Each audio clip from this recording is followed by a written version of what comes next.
With California Congressman Tom McClintock. Congressman, great to see you as always. Same here, John. Thanks for having me. Considering most of the scourge of Silicon Valley has spread to this country now, do you wish that California had done more early on to rein in some of these companies? And what do you think you guys in Congress can actually do to curtail some of their power? Well, here's what I don't understand. The platforms are public accommodations, and they ought to be under the same requirements as any other public accommodation. You have to serve everyone equally. If it's legal to say on a street corner, it should be legal to say on Twitter. And yes, ugly things will be said.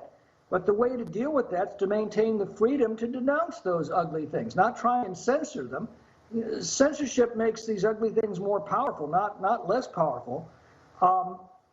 And if it's a public accommodation, it should be treated like a restaurant. A restaurant can't refuse to serve someone because of their race, creed, or political views. If they do, you can sue them.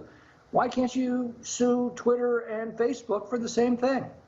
I think that's a fair question. Some people might come back at you and say, well, what about Jack the Baker, who says he shouldn't have to bake cakes for gay couples? What do you say to those folks? Well, you don't get to choose what what views you will and you will not accept. In that case, you're running a publication. If you're running a publication, then you're liable for the decisions that you make.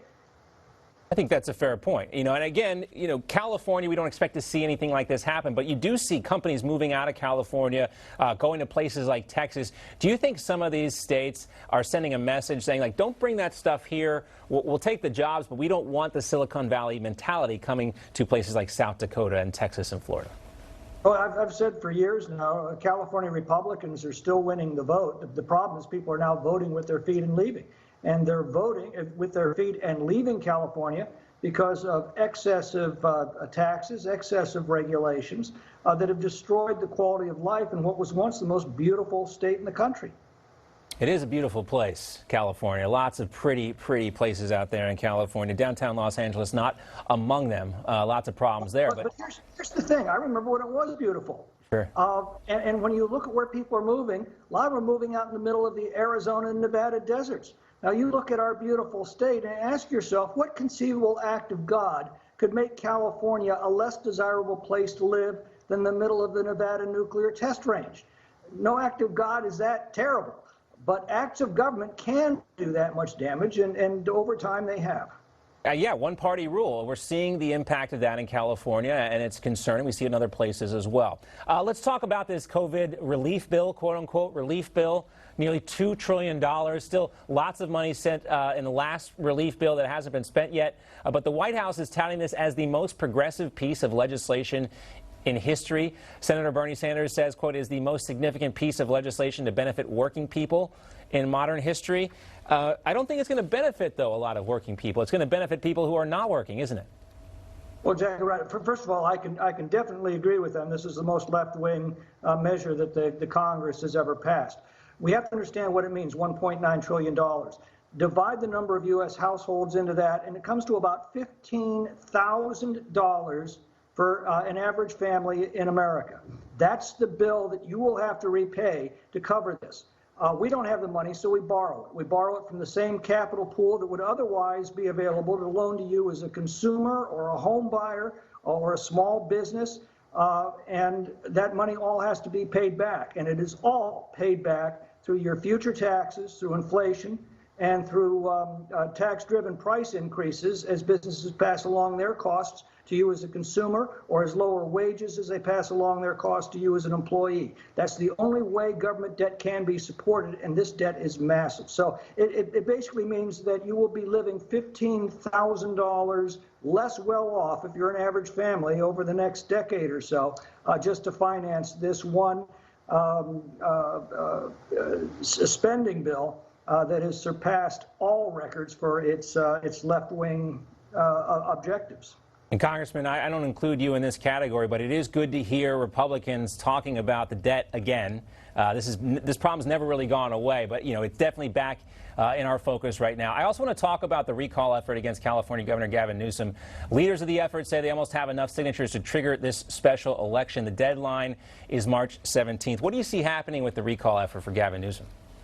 Well, I think Gavin Newsom is going to be recalled. I think this is going to be a referendum on his incompetent behavior, the brutal lockdowns that he's ordered that have not saved any lives, but they're now costing lives. I mean, San Francisco, for example, recently reported they've seen more excess deaths from drug overdoses during the lockdowns, excess deaths, than they've seen in total COVID deaths in the same period. There's so much pent-up anger against what he's done to destroy people's lives that I think that the recall is going to be a way for people to turn on their tormentor. The only question is going to be who replaces him, and that's a difficult question to answer right now until we know the field of candidates.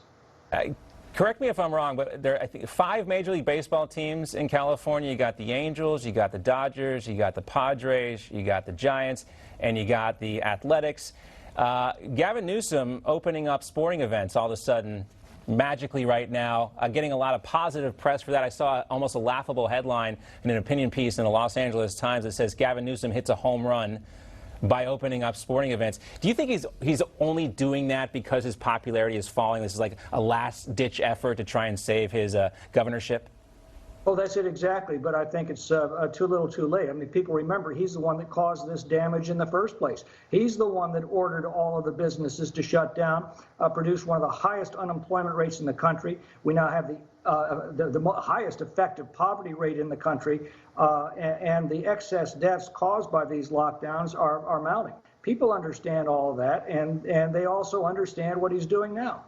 Yeah. Yeah, I wonder how many people can actually afford to go to a sporting event right now in California. Not ideal. Well, for example, he's allowing Disneyland to operate at 15% capacity. Well, my guess is you're going to see tickets over $400 if that's the case, because that's the only way they can open with that kind of capacity restriction. And besides, who wants to go to a game or a amusement park if you're wearing a mask in the hot sun all day? Well, Gavin Newsom probably wouldn't be the first time he's been accused of living in a fairy tale land. Congressman, great to see you. John, great to see you. Thanks for having me.